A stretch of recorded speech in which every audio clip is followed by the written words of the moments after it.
So we've got, some signs here of what we're going to find. As my buddy here came to scrape up all the piles of snow, and he hit some soil.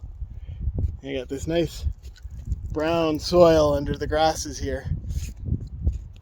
So it's looking really promising for what we're going to find out in the fields, where there's been years of cows eating and pooping. So it's looking, real promising just from the signs of, areas where the cows weren't necessarily. I'm liking what I'm seeing there for our chances with the garden is once we get started in a few months here. So really looking forward to that.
Yes, it's true.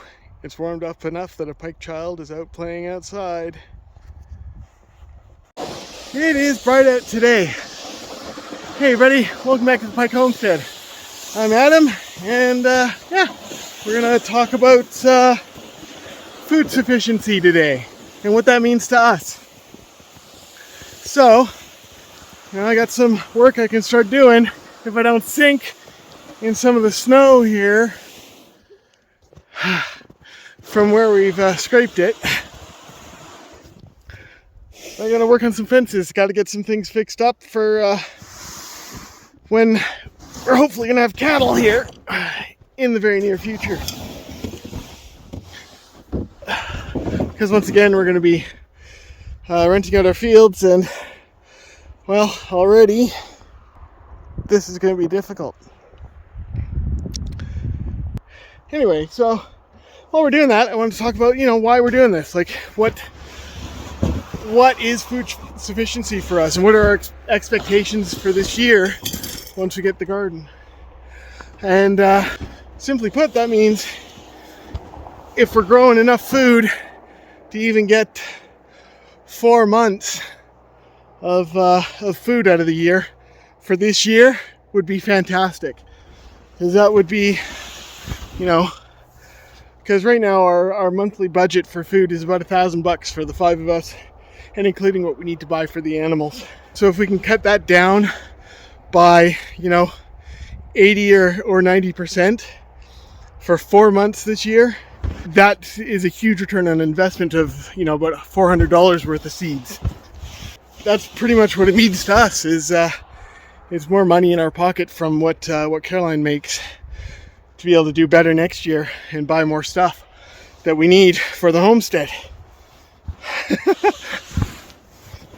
So,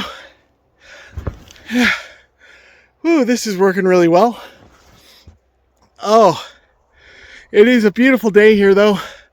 We've got things melting and running water dripping, and snow that's getting wetter. But part of the challenge of where we're living is trying to get out and do this stuff when you need to. Like, there's just a few boards I want to see if I can kind of patch up over here to keep the cows out of where we want to be setting up the garden. Oh, but getting there, is not easy. At least it's warm out. Getting closer. There she is. So you can see some of the gaps in the fence in places. So I got to see if there's any boards I can salvage out there and kind of swing back up, or You know, if they're anywhere around, it might not be possible.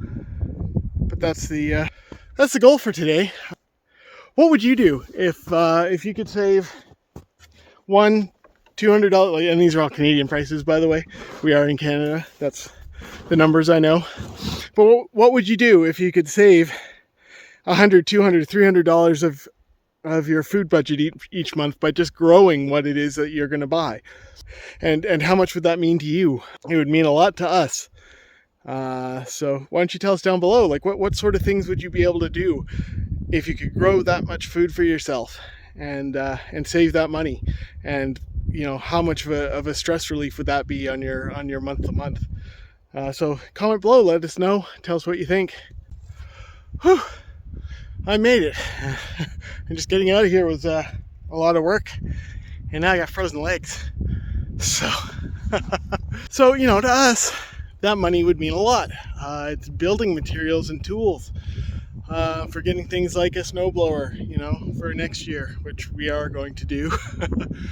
We're not going to be able to get too much in the way of, say, a tractor or anything that'll work and allow us to push the snow around. But getting, you know, spending $1,000 on a snowblower, well, hey, if we're saving that over the course of a month or two, because we're feeding ourselves with what we grow, then suddenly, you know, next winter is going to be a lot easier to get around on the farm, because I can just blow paths when we get the dump of snow and maintain it so much easier.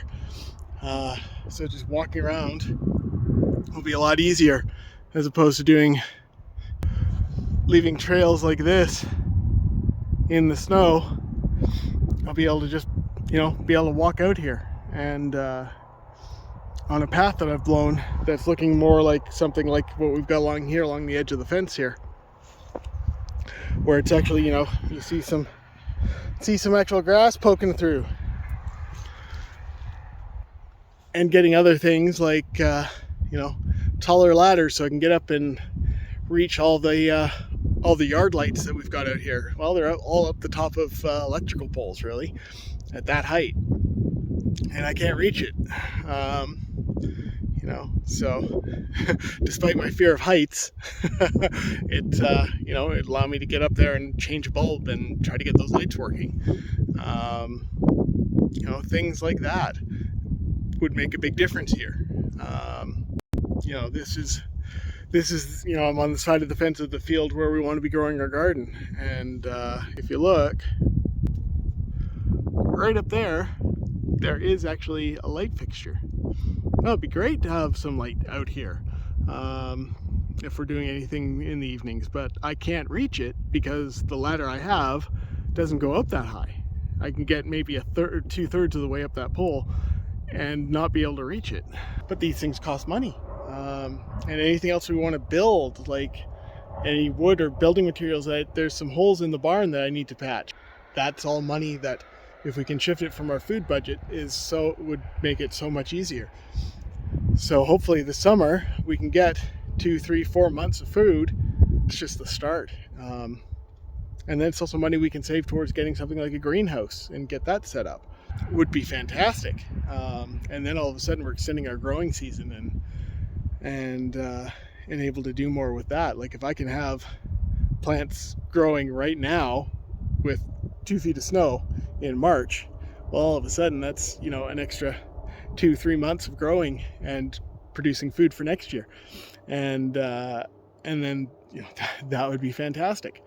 But again, it all takes money, and to get that money, we got to be able to be spending less at the grocery store and filling our pantry with what we can grow here. So, you know, it can be life-changing. So, you know, I urge you, if you have a deck, start growing stuff that you regularly buy in planters. You can get a 5-gallon bucket from your hardware store, fill it with dirt, and throw some potatoes in it. And just keep filling it with potatoes, filling up with dirt as you go, and you actually get a good turnaround of potatoes just from that. Or if you have a yard, you know, if you have a garden, a flower bed, well, grow your food, right? Don't waste all, you know, it's nice to have something that's pretty and everything. I think it's nicer to have something that's pretty and you can eat. and then it's literally money in your pocket that you're spending. You know, those potatoes, those onions, those, you know, leeks, all these things that you can be putting in your own yard. Start growing them, you know. And then you don't have to rely on getting them from the store. Then you don't have to, you know, spend money to buy them. You know, it costs a lot less for a seed than it does for an onion.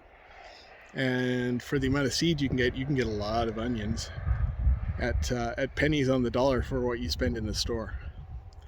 So, you know, it's one of the reasons why we're doing this.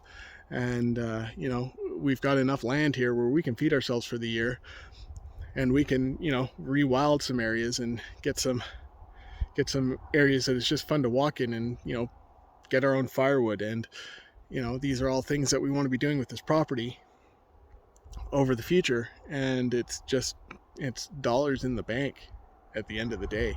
So yeah, like I said, let us know what you'd do with that money if you could save it. And I'm going to see what I can fix here without having to walk back through 2 feet of snow. All right. Thanks for spending your time with me today. You know, we appreciate you guys, and, you know, we hope to see you next time.